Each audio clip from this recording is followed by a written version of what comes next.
le problème Anagama est très complexe. Je ne suis pas... certainement, il doit y avoir quelque chose. Ça pose quand même de grosses questions aussi, hein, de savoir combien ils ont circulé. Il est évident que, aussi, au niveau de la... Enfin, évident. Où est-ce qu'on a pu produire de tels textes aussi au niveau philosophique, théologique ou théosophique, comme j'aimerais parfois les qualifier. Je pense que c'est peut-être plus au nord qu'au sud, n'est-ce pas?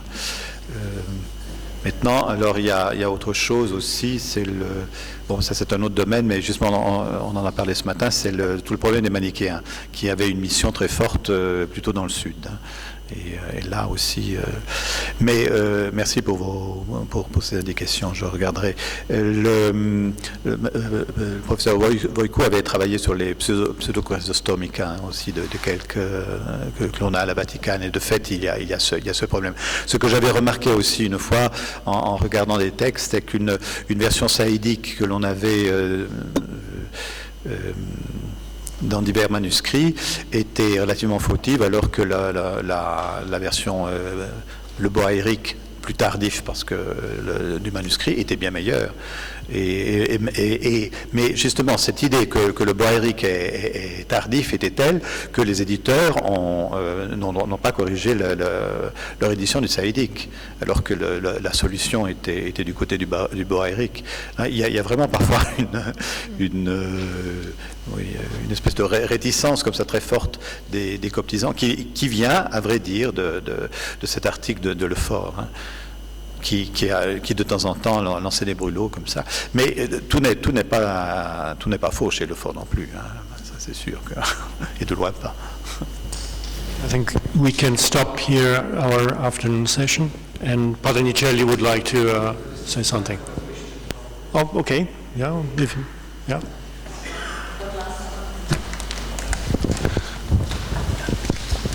Oui, est-ce qu'on ne pourrait pas verser au dossier de l'utilisation du Boaérique ce passage qu'on trouve chez Anastase de Sinaïte dans l'Odégos, où il parle d'une discussion publique qui se fait, dit-il, à un certain moment, dans la langue des Alexandrins.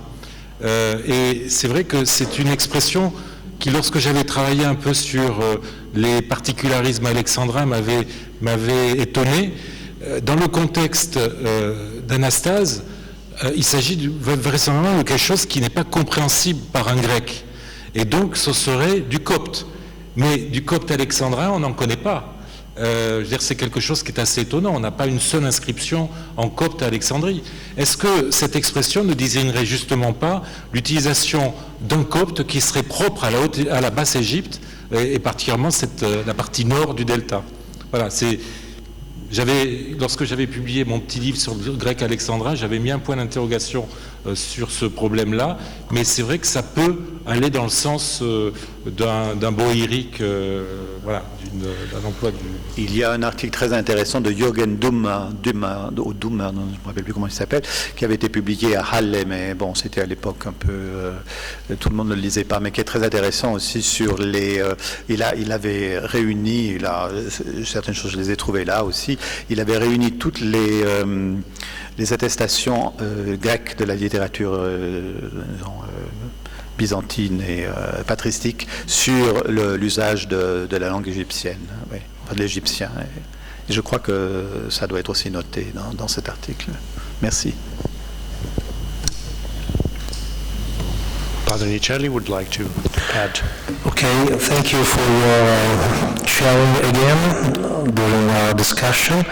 And according to the program, we have the possibility to take a look to manuscripts. There will be a display in the Sala della Rosa, which is in the back of the Ambrosian reading room. So we can have 5 minutes time for stretching a bit, and after we can go there if you like. And Professor Bugnatelli will introduce us, as he said this morning, part of the Kitab alla Barbaria, he has an original text, a manuscript, and he can explain us a few things about that manuscript, which is not belonging to the Ambrosian Library yet.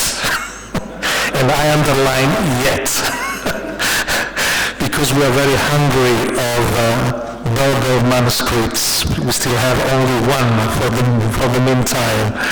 And he's going to present also that manuscript that we've got last year as a gift from him and from Africa as well, of course. And after that, we still have time if you want to stay here around, or because 6:45 we process to the restaurant. The restaurant will be ready for guesting us at 7 p.m. sharp. And so we can say the Ambrosian Library is open. You can stay here around, but at 6:45 we move to the restaurant. Okay, that is nearby, but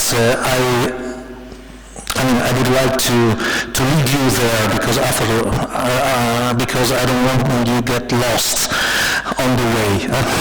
Milan is not a big city, but yes, we will stay here. We'll start from here, from the Ambrosian Library, okay? So, if we can process to the Sala della Rosa. Thank you.